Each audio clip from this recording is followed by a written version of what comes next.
Oke, lanjut kita ke chat YouTube. Ini ada Prameswari. Lebih baik mana, mertua menegur langsung ke menantu atau ke anaknya sendiri? Itu pertanyaan pertama. Jika menantu melakukan kesalahan di rumah, karena terkadang tinggal di rumah mertua ada aturan yang seharusnya tidak dilanggar. Ini belum kita bahas. Persepsi kita dari tadi adalah kalau kita udah punya rumah sendiri, lepas dari orang tua. Tidak semua kondisi keluarga awal membangun keluarga begitu. Ada yang masih ikut orang tua. Nah, kalau ikut masih orang gabung, tua ini challenge-nya lebih gede loh. Maksudnya apa ya? Effortnya lebih gede daripada kita yang sudah keluar dari rumah orang tua ya. Nah, untuk yang masih numpang di rumah orang tua nih gimana nih? Untuk Anda yang masih menumpang di rumah orang tua, itu yang perlu dipahami adalah Anda itu tamu. Bukan tuan rumah. Ya, itu karena rumahnya orang mertua kan gitu ya. Termasuk anaknya juga. Termasuk anaknya. Anak itu juga suami jadi suami. Kan gini, ketika misalnya ini deh, saya deh misalnya contoh kayak begitu ya, kita berdua. Misalnya kita tinggal di rumah mama saya. Berarti kan suami kan tamu. Saya juga tamu. Karena status kita udah keluarga. Saya bukan lagi jadi anak ya, dalam artian jadi istri. Akhirnya saya jadi tamu di situ. Tuan rumah adalah orang tua yang punya rumah di situ. Dan yang namanya adat kesopanan, yang namanya tamu itu selalu menghargai, menghormati tuan rumah. Jadi tuan rumah aturannya seperti apa ya kita harus sadar diri. Mau nggak mau, suka nggak suka, enak nggak enak, kita telan. Ya. Pilihannya adalah begitu. Kalau kita mau, kok merasa nggak nyaman ya, ayo berusaha ngontrak deh, keluar dari ngekos kah? Itu pilihannya di situ. Karena gini, banyak yang kadang-kadang itu kita yang nggak tahu diri, dalam artian gitu ya. Ya kan ini apa namanya, misalnya melanggar peraturan, contohnya kayak gitu. Ya bisa jadi ini belum sadar, belum tahu bahwa dia itu sebagai tamu. Gitu ya, sebagai tamu. Walaupun bagaimana dengan ini mertua yang sudah menganggap kayak anaknya sendiri, tetap kita sendiri kayak tamu, harus menghormati peraturan yang sudah ada. Kan kita barusan datang ya, jadi peraturannya gimana ya kita ikutin. Kalau perlu dicatetin, Bu ini kalau di rumah gini gimana? Misalnya biasanya kalau masak iris bawangnya itu lurus, kecil-kecil, besar-besar, pakai apa? Pakai pisau digeprek apa? Itu boleh ditanyakan. Itu aturan.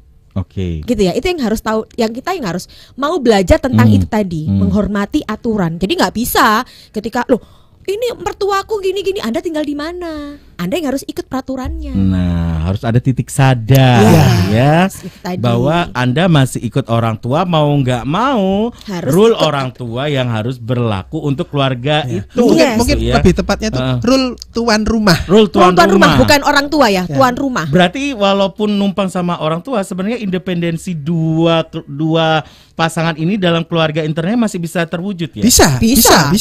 Nah, ini menarik, gimana tapi caranya? Gini, itu kan yang jadi batasan ya, dalam artian gini. Ketika misalnya gini, ketika dapurnya ada satu, misalnya kayak begitu ya, itu boleh diobrolkan sama orang tua, sama mertua. Ibu, ini makannya gimana? Saya ikut makan ibu atau saya masak sendiri? Boleh loh dibicarakan. Nah, ini juga untuk menekan adanya kesalahpahaman dan apa ya, persepsi-persepsi yang muncul. Harusnya dari awal sudah ada pembagian yang jelas. Nah, listrik siapa yang nanggung, Bu? Sembako siapa? Iya dong. Kan kita juga dalam artian justru kita pakai ini ya listriknya. Misalnya gini, ketika akhirnya kita sepakatan, bisa jadi ngobrol sama mertua. Ibu, mungkin dalam satu rumah itu memang rumahnya ibu, gitu ya. Berarti kalau kamar boleh nggak itu jadiin teritori kami? Ditawarkan ke orang tua kita. Bilang, minta izin sama tuan rumah dong. Kan dulu itu kan kamar anaknya. Nah, sekarang jadi kan kamar keluarganya si anaknya. Boleh nggak itu yang misalnya contohnya apa? Misalnya kordennya aku ganti warna dengan seleraku, aku cat sendiri, tapi hanya di dalam kamar saja. Nah, itu tapi harus tetap minta izin dulu dong dengan tuan rumah. Permisi Bu, tok-tok dulu dong. Nggak tiba-tiba Anda langsung ganti kordennya, tersinggung lah yang punya rumah gitu kan. Ini masih sebatas masalah kebutuhan fisik ya, gitu ya. Tapi kalau untuk kebutuhan yang harus keputusan lebih besar, bukan hanya masalah gorden, tapi kehidupan kedua pasangan ini ke depannya. Nah, tadi kan udah disepakati nih ada dua kata yang disimpan di episode kali ini ya. Tatak dan bertahap. Tatak dan bertahap itu kalau diterapkan di yang masih numpang sama mertua gimana caranya? Sekarang tergantung konteksnya, apakah mengganggu rumah itu. Contoh, mau beli mobil. Nah, ini ditaruh di mana? Punya garasi nggak mobilnya? Tuan rumah punya garasi nggak? Terus tuan rumah ini bersediakah jika anggap aja orang tuanya belum punya mobil? Terus tiba-tiba jadi punya mobil tuh gimana? Karena ada loh orang tua itu yang kok dipikir kita orang kaya, nanti kita dipikir begini. Ada loh orang yang nggak siap untuk punya sesuatu yang lebih besar misalnya begitu. Nah itu gimana? Nah, intinya adalah jika itu berkaitan dengan rumah. Dibicarakan. Termasuk juga misalnya aku ini mau ada tawaran kerjaan tapi pulangnya dini hari malam. Tentang kunci rumah gimana?